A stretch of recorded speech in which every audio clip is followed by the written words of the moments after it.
नमस्कार। मैं छत्तीसगढ़ अखबार के यूट्यूब चैनल इंडिया आजकल के स्टूडियो से सुनील कुमार। पिछले 2 दिन 2 खबरें एक दूसरे के साथ सुमो कुश्ती लड़ रही थीं। रूसी राष्ट्रपति व्लादिमीर पुतिन 2 दिन के दौरे पर यहाँ आए थे।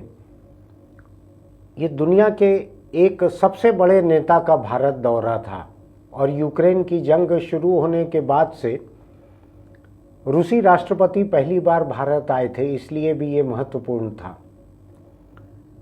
लेकिन इस खबर को जितनी जगह मिलनी थी वो जगह पिट गई। जो भारत में एयरलाइंस की जो हालत हुई है, यहाँ की एयरलाइंस, खासकर जो सबसे बड़ी एयरलाइंस है इंडिगो, जिसके पास 56% से ज़्यादा मार्केट शेयर है, एक किस्म से मोनोपोली है उसकी। उसने अपने पायलटों की ज़रूरत का जो हिसाब किताब नहीं लगाया, जो कि ग्रोक या चैट जीपीटी जैसा कोई साधारण से एआई भी निकाल के दे देता कि ये सरकार के नियम है, ये हमारा फ्लाइट चार्ट है, बताओ कितनी ज़रूरत रहेगी। इंडिगो नहीं निकाल पाया। नतीजा ये है कि आज हिंदुस्तान में पिछले 2 दिनों में पूरी हवाई सेवा ठप्प पड़ी हुई है। गिनती के विमान उड़ रहे हैं। खुद इंडिगो की हालत ख़राब है, माफ़ी मांगते हुए। लेकिन मैं उस खबर पे बोल चुका हूँ, इसलिए मैं ज़्यादा बोलना नहीं चाहता।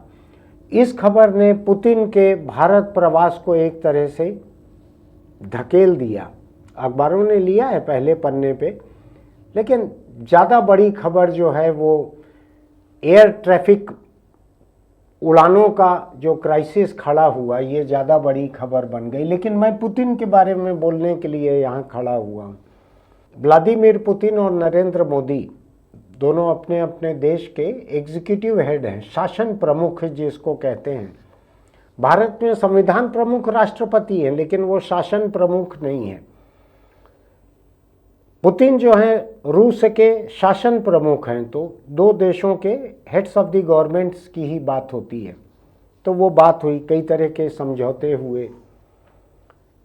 ये बात समझ में आई कि रूस जो है भारत का सबसे पुराना और सबसे मजबूत और सबसे भरोसेमंद देश है। मैं ये विशेषण मेरे मन से इस्तेमाल नहीं कर रहा हूँ, सरकार ने जो इस्तेमाल किए हैं। भारत का सबसे पुराना, सबसे भरोसेमंद, सबसे मजबूत देश है रूस। ये रूस के बनने के बाद से नहीं हुआ है, ये सोवियत संघ के ज़माने से, भारत जब आज़ाद हुआ उस समय से। और मुझको फ़ख्र हासिल है कि मैं रूसी मदद से बने हुए भिलाई स्टील प्लांट के बगल में रहता हूँ। पहला फौलाद का कारखाना रूसी मदद से जो बना था देश में, वो भिलाई में बना था, छत्तीसगढ़ के, जिसकी वजह से औद्योगिक तीर्थ कहा गया उस पूरे इलाके को। और देश के हर प्रदेश से लोग वहाँ काम करने के लिए आए। यही वजह है कि छत्तीसगढ़ का भिलाई जो है वो एक अलग संस्कृति वाली जगह है। वहाँ हर प्रदेश से आए हुए लोग हैं। वो एक मिनी इंडिया की तरह माना जाता है। उसी रूस के राष्ट्रपति, उस समय सोवियत संघ था, बाद में विघटन होकर कई देशों में बंटा, लेकिन रूस जो उसका मुख्य हिस्सा था सोवियत संघ का, उसके रिश्ते भारत के साथ वैसे ही बने रहे जैसे नेहरू ने शुरू किए थे। नेहरू कई वजह से कई लोगों को नापसंद हो सकते हैं, लेकिन ऐतिहासिक तथ्य ये है कि सोवियत संघ के साथ रिश्ते उसी समय शुरू हुए थे और बड़े मजबूत बने थे, जो आज तक चल रहे हैं। मैं इसके एक छोटे से पहलू को लेकर बात करना चाहता हूँ। आज बहुत सारे समझौते हुए हैं, अलग अलग विश्वविद्यालयों का क्या एक दूसरे के साथ समझौता रहेगा, कई तरह का हुआ है। आपको जितना तेल यानी पेट्रोलियम जितना चाहिए या आपको गैस चाहिए, तो हम रियायती रेट पर उसको देने के लिए हमेशा तैयार रहेंगे। कई अच्छी बातें उन्होंने कही। ऐसे पुतिन जो हैं उनके साथ एक समझौता ये हुआ है कि भारत स्किल्ड वर्क फोर्स रूस को भेजेगा, उनकी ज़रूरत है वहाँ पर। एक आंकड़ा हवा में आया है, समझौते में लिखित है कि नहीं मुझको नहीं मालूम, कि 10 लाख कुशल श्रमिकों को, जो हुनरमंद मजदूर हैं, कामगार हैं, ऐसे 10 लाख लोग रूस को भेजे जाएंगे। उनको वहाँ काम मिलेगा, रोजगार मिलेगा। बहुत बड़ी बात होती है 10 लाख लोगों को एक रोजगार का मौका मिलना दूसरे देश में। उनको तनख्वाह भी ठीक ठाक वहाँ मिलेगी, मजदूरी हिंदुस्तान के मुकाबले ज़्यादा होगी, कुछ पैसा बचाकर घर भेज सकेंगे। लेकिन मैं एक दूसरी चीज़ सोच रहा हूँ।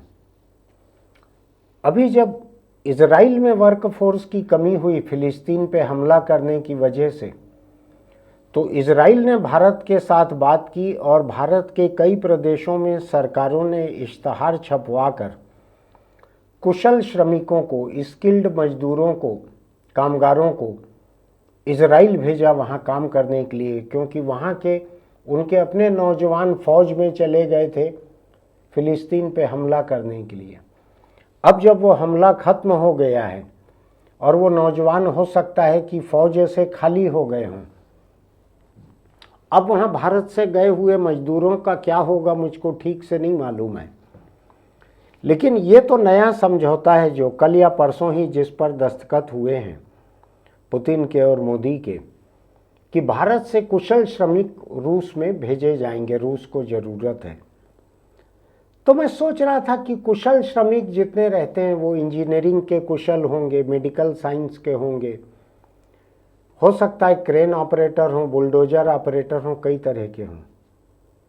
अभी तो रूस में कई हिंदुस्तानी ऐसे हैं जिनको कोई दूसरा काम बता के रूस ले गया है और उनको वहाँ फौज में भेज दिया गया यूक्रेन से लड़ने के लिए। उनके बारे में भी बात हुई है।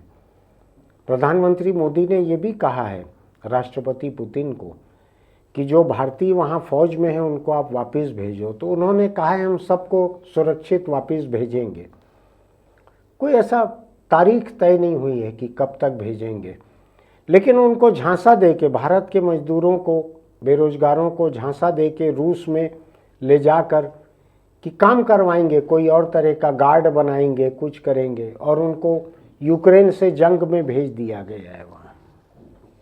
ऐसे कुछ लोगों के वीडियो भी आ रहे हैं रोते हुए, जो अपील कर रहे हैं कि पुतिन से कहा जाए कि हमारे लोग जो फौज में हैं वहाँ उनको वापस घर भेजो। वो लोग वहाँ से रूस यूक्रेन मोर्चे से रोते हुए वीडियो भेजते हैं अपने।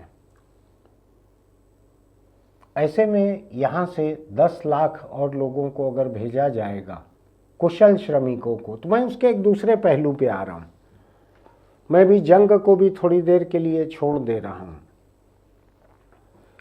रूस जो है एक अलग किस्म के मौसम का देश है, बर्फीला रहता है, साल में कई महीने बर्फ रहती है। हिंदुस्तान का अधिकांश हिस्सा उतना ठंडा नहीं रहता है। कुछ हमारे यहाँ का कश्मीर वगैरह का और लद्दाख का कुछ हिस्सा अगर छोड़ दें तो बाकी हिस्से वैसे ठंडे नहीं हैं। तो एक अलग मौसम में जाके यहाँ के मजदूर काम करेंगे। वहाँ की भाषा भी अलग है, वहाँ के नियम भी अलग हैं। सरकार के, पुलिस के, खुफिया एजेंसियों के नियम बहुत कड़े हैं, बहुत अलग हैं। वहाँ से पता नहीं यहाँ कितनी आज़ादी रहेगी आने जाने की, बात करने की, मुझको अंदाज नहीं है। लेकिन रूस उस तरह की जगह नहीं है कि यहाँ के स्किल्ड वर्कर वहाँ जाकर बड़े सहूलियत से रह सकें। वो बाज़ार जाएंगे तो कुछ बोल नहीं सकेंगे, ऐसी कई तरह की दिक्कतें भी रहेगी। लेकिन भारत में बेरोजगार होने से अच्छा है रूस में मजदूरी पाना। ये मजदूरी वहाँ पे अनस्किल्ड मजदूरों को नहीं मिल रही है कि सड़क के लिए पत्थर तोड़ो, कि सीमेंट मिला दो कंक्रीट के लिए। ऐसे अनस्किल्ड लोगों को वहाँ मजदूरी नहीं मिल रही है, स्किल्ड लोगों को मिल रही है। जो वेल्डर होंगे, प्लम्बर होंगे, इलेक्ट्रीशियन होंगे और कई तरह के 100 तरह के हुनर रहते हैं, उन लोगों को वहाँ काम मिलेगा। मैं सोच रहा था कि चीनी मजदूर दुनिया में कहीं भी क्यों नहीं दिखते गए हुए।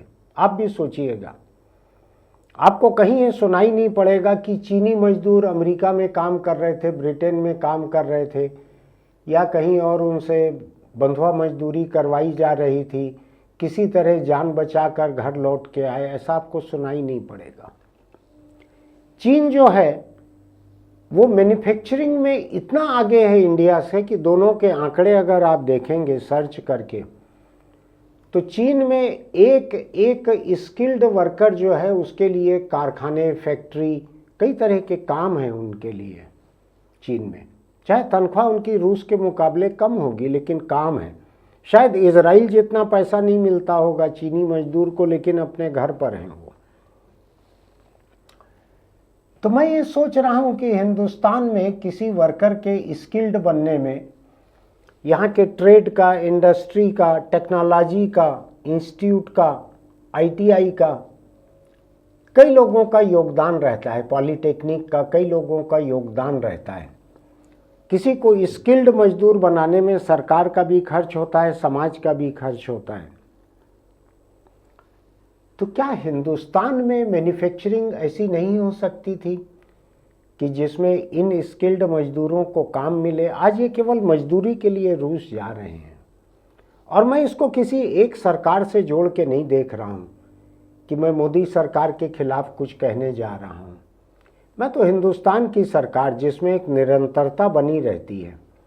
मोदी सरकार का कार्यकाल पूरा होने के बाद हो सकता है किसी दूसरी पार्टी की सरकार आए, तो भी मेरा यही कहना रहेगा कि हिंदुस्तान के स्किल्ड वर्कर को अगर अपनी स्किल की मजदूरी करने के लिए दूसरे देश जाना पड़ रहा है तो वो वहाँ केवल मजदूरी पाएंगे।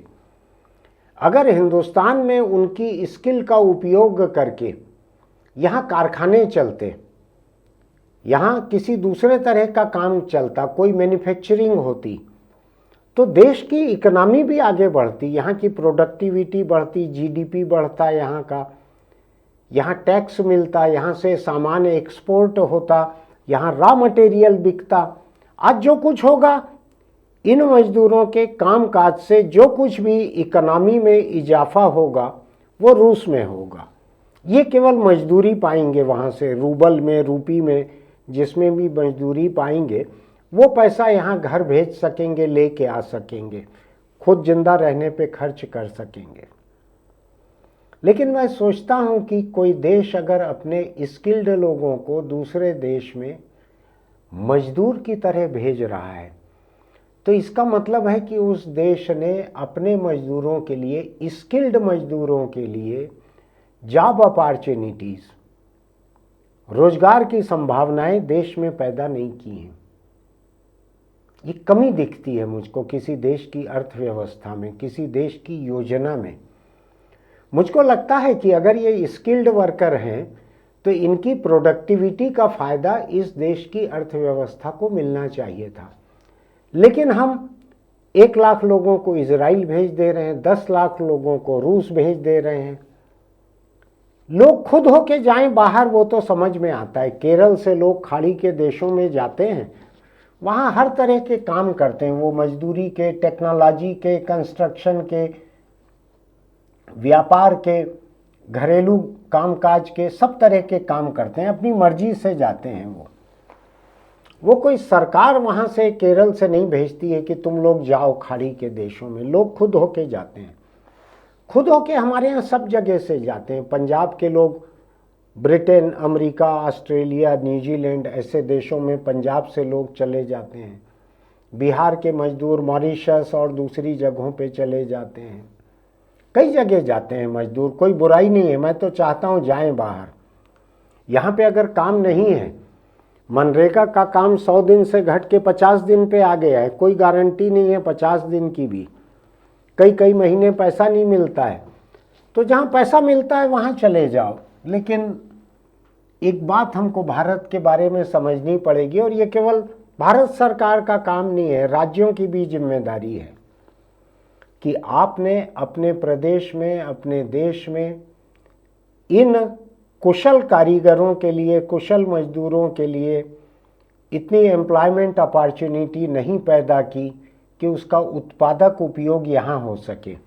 इनको तो मजदूरी ही मिलती, लेकिन सरकार को उससे टैक्स मिलता, एक्सपोर्ट मिलता, डॉलर में कमाई होती, पूरे देश की इकोनॉमी का चक्का तेजी से आगे बढ़ता। वो नहीं हो रहा है। तो मैं आपको बताऊं मैं उन लोगों में से नहीं हूं जो 10 लाख लोगों को रूस में रोजगार मिलेगा इस पे खुश हो सके। आपको लगेगा मैं बार बार दुखी हो जाता हूं छोटी छोटी बातों पे, लेकिन मैं सच में दुखी हूं। मुझको लगता है हमारे पड़ोस का चीन, जिससे हम बात बात में मुकाबला करते हैं, बात बात में मुकाबला करते हैं, आज चीन से कच्चा माल इतना आता है हिंदुस्तान में, जो यहाँ के उद्योगों के लिए कच्चा माल है, वहाँ का तो उत्पादन है, वो इतना आता है कि अगर वो उसको आना बंद कर दें, जैसे हम दिवाली पे वो बिजली की झालर वालर लाइट की उसको बहिष्कार करते हैं, तो ऐसा अगर चीन का पूरा बहिष्कार कर दिया जाए वहाँ से इंपोर्ट का, तो हिंदुस्तान का एक्सपोर्ट होने वाला माल जो है 50% भी नहीं बन पाएगा। ऐसे हम आश्रित हैं, मोहताज हैं उनके ऊपर। वो लोग, चीन के लोग हमारे इधर मजदूरी करने नहीं भेजते कि हमारे स्किल्ड वर्कर हैं यहाँ मजदूरी करने आएंगे। वहाँ से आते हैं तो इंजीनियर आते हैं यहाँ प्लांट खड़े करने को, जो चाइना से खरीद के लाए हैं प्लांट, तो उनके इंस्टॉलेशन को उनके इंजीनियर आते हैं, उनके मजदूर नहीं आते। मजदूर कहीं नहीं जाते चीन के।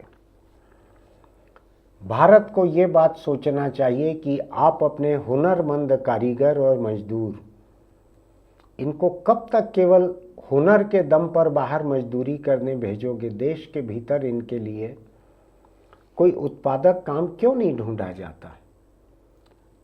आज आपने युद्ध से घिरे हुए, खतरे में पड़े हुए इजराइल में आपने लोगों को भेजा। उस दिन केवल फिलिस्तीन के साथ उनका जंग नहीं चल रहा था, अड़ोस पड़ोस के दूसरे लोगों के साथ भी जंग चल रहा था इजराइल का। ऐसे युद्ध के माहौल में आपने इजराइल भेजा कामगारों को मजदूरी करने के लिए। अभी आप युद्ध के माहौल में, युद्ध के बीच में, यूक्रेन के ड्रोन जो हैं वो मॉस्को तक जाके अभी हमला करके आए थे, तो वहाँ पे आप भेज रहे हैं काम करने के लिए लोगों को। ठीक है, उन देशों के साथ आपके आर्थिक समझौते हैं, आपने भेज दिया, मैं बुरा नहीं मान रहा उसका। अपने देश के भीतर भी हुनरमंद लोगों के लिए काम पैदा करने चाहिए। कारखाने हैं, दूसरे कारोबार हैं, ये पैदा करना चाहिए।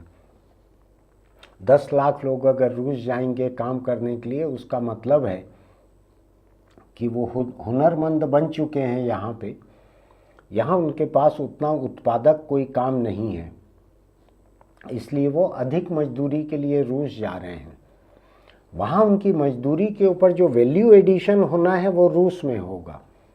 वो वैल्यू एडिशन हिंदुस्तान की इकोनॉमी के भीतर नहीं होगा।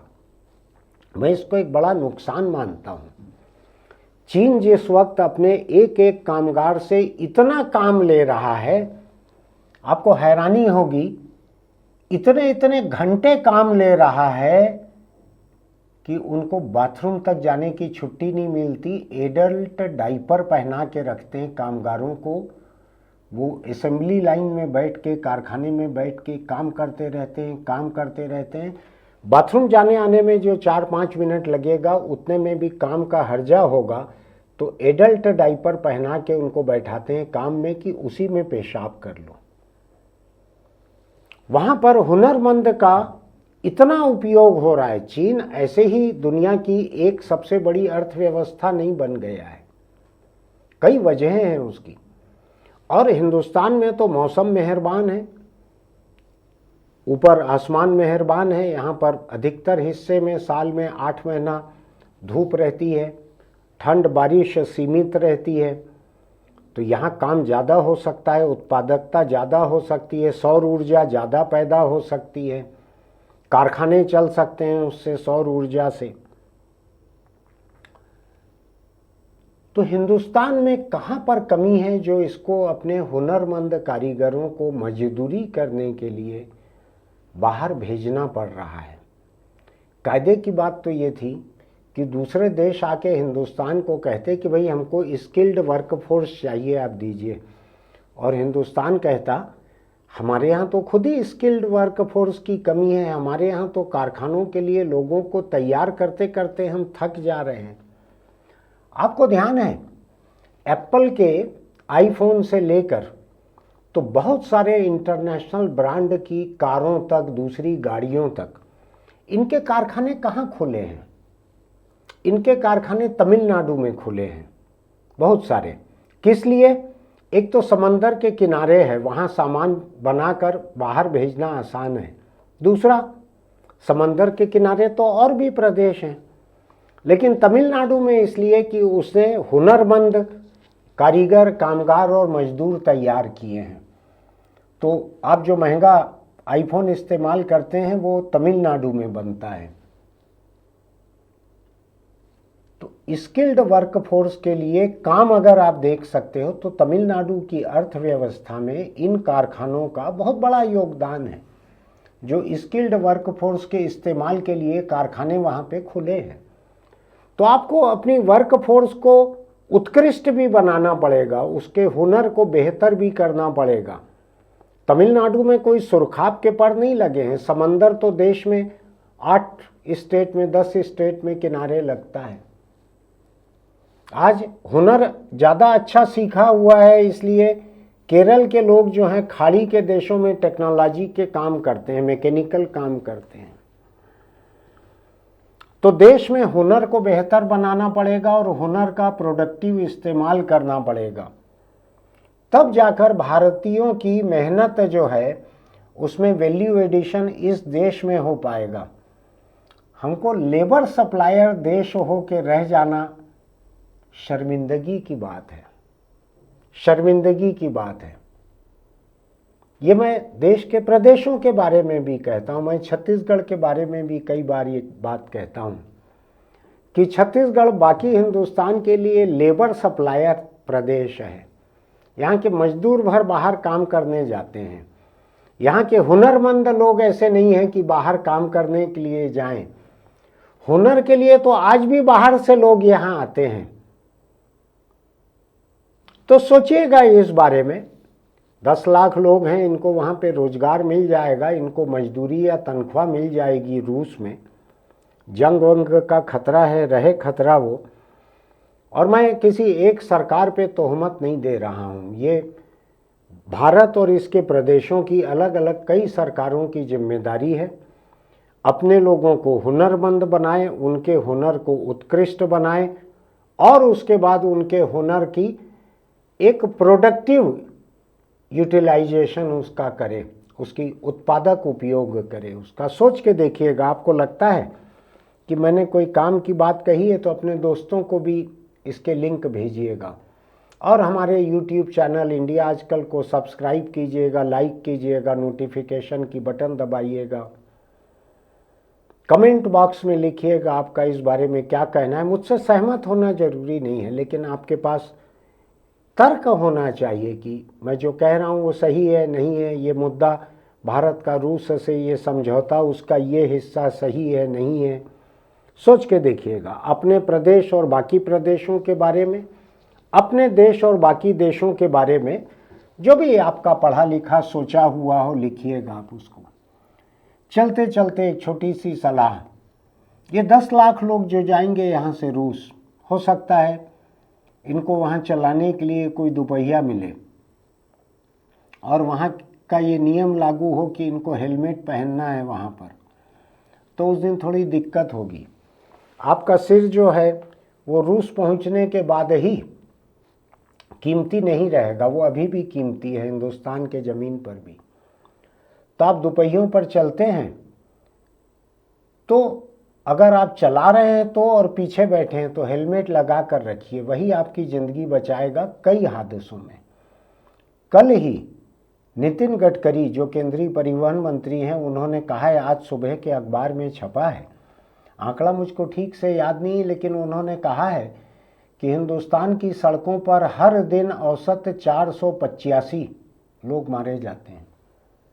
मेरा मानना है इसमें आधे से ज़्यादा लोग दुपहिया सवार होंगे, और ज़्यादा 3/4 भी हो सकते हैं दुपहिया सवार। हेलमेट लगा कर रखिए।